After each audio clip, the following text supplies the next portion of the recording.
जिसका डर था वही बिहार की राजनीति में एक बार फिर से होने लगा है।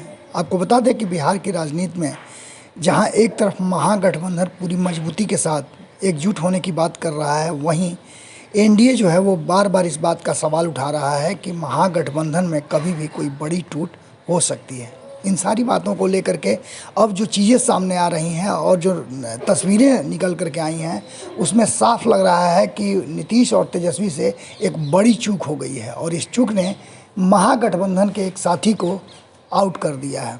आपको बता दें कि जैसा आप सभी जानते हैं कि लगातार भारतीय जनता पार्टी और एनडीए के हमले से परेशान महागठबंधन एकजुट होने का प्रयास कर रहा है। यहाँ तक कि तेजस्वी यादव सहित राष्ट्रीय जनता दल के कई नेताओं के यहाँ सीबीआई छापेमारी के बाद सभी एकजुट नजर आए और इसका नज़ारा भी देखने को मिला कि जनता दल यूनाइटेड को भी दर्द हो रहा था जब तेजस्वी यादव के अन्य ठिकानों पे छापेमारी हो रही थी और उन्होंने साफ तरीके से इसके लिए जिम्मेवार बताया था भारतीय जनता पार्टी को। इन सारी बातों को लेकर के जो व्हाइट लैंड मॉल वाली बात जो थी, वाइट लैंड वाली जो केस थी, उस केस में तेजस्वी यादव के हाथ एक अहम सबूत लगे थे और सबूत लगने के साथ ही हालांकि इस सारी बात को लेकर के जो 7 दल हैं महागठबंधन में, वो सभी समर्थन कर रहे थे तेजस्वी यादव का और तेजस्वी यादव के ऊपर हो रहे सीबीआई हमले को लेकर के काफ़ी नाराज़ थे और इसके लिए भारतीय जनता पार्टी को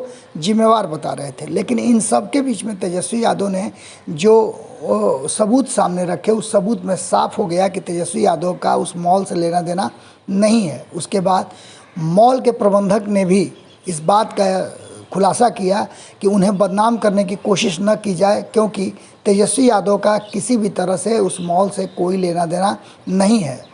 इसके साथ अब जब ये बात सामने आ गई तो लगातार प्रेस कॉन्फ्रेंस करके राष्ट्रीय जनता दल के जो प्रवक्ता हैं मनोज झा, उन्होंने अपनी बात रखी और इस पर केंद्र सरकार और सीबीआई को माफ़ी मांगने की बात कही। वहीं आपको बता दें कि तेजस्वी यादव भी इस पूरी घटना को लेकर के और इस झूठ को लेकर के काफ़ी नाराज़ दिखे थे और उन्होंने प्रेस वार्ता में शब्दों की मर्यादा तक पार कर दी और उन्होंने कई लोगों को इसके लिए जिम्मेवार भी बताया।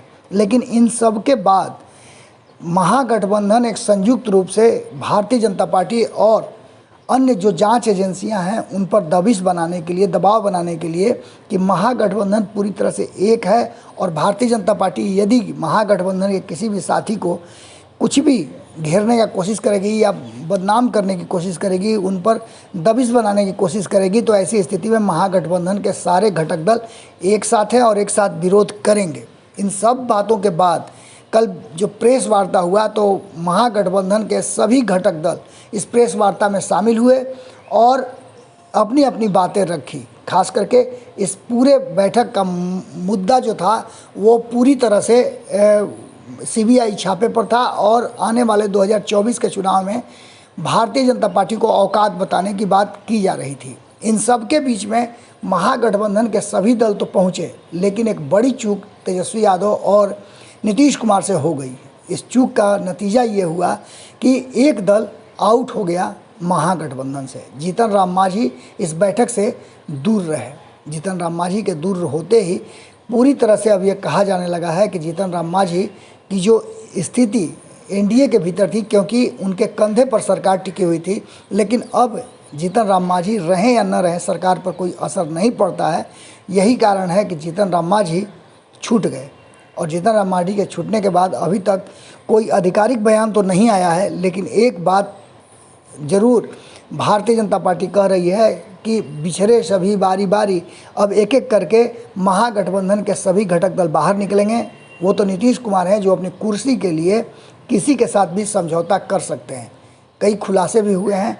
हम अगली खबर में आपको बताते हैं कि बिहार की राजनीति का नया जो सवेरा हुआ है वो किस दिशा में जा रहा है और ये क्या गुल खिलाएगा। जुड़े रहिए भारत लाइव के साथ। सुबह सवेरे में हम आपसे यहीं विदा लेते हैं। बहुत बहुत धन्यवाद। अगर ये वीडियो पसंद आई और वह बिहार के राजनीति और बिहारियत से सरोकार रखेनी तो सब्सक्राइब बटन दबा के चैनल के सब्सक्राइब कर ली।